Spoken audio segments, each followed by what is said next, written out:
అందరికీ నమస్కారములు. ప్రపంచ నీటి దినోత్సవం మార్చి 22న జరుపుకుంటారు. ఇది మంచినీటి ప్రాముఖ్యతను తెలియజేస్తుంది.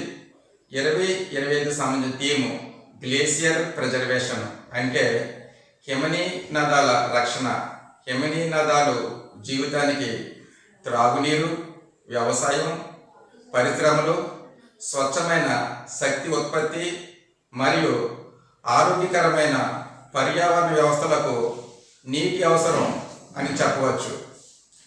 ప్రపంచ నీటి దినోత్సవం యొక్క ప్రధాన లక్ష్యం 2030 నాటికి అందరికీ నీరు మరియు పారిశుధ్యం అనే సుస్థిర అభివృద్ధి లక్ష్య సాధనకు మద్దతు ఇవ్వడం అని చెప్పవచ్చు. ప్రపంచ నీటి దినోత్సవం సందర్భంగా హిమనీ నదాలు గతంలో కంటే వేగంగా కరుగుతున్నాయి.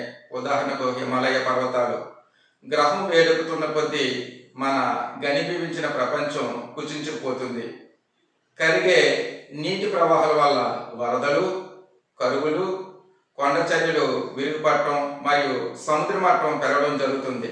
ప్రపంచవ్యాప్తంగా కార్బన ఉద్గారాలను తగ్గించడం మరియు కరిగే నీటిని స్థిరంగా ఉంచడానికి మొక్కలు నాటడం, పరిశ్రమలు వాయు శబ్ద కాలుష్యాన్ని తగ్గించడం, వృధా నీరును సంరక్షించడం ద్వారా ప్రకృతి జలాశయ వనరులను కాపాడడం మనందరి బాధ్యత అని ఈ సందర్భంగా తెలియజేస్తున్నాను.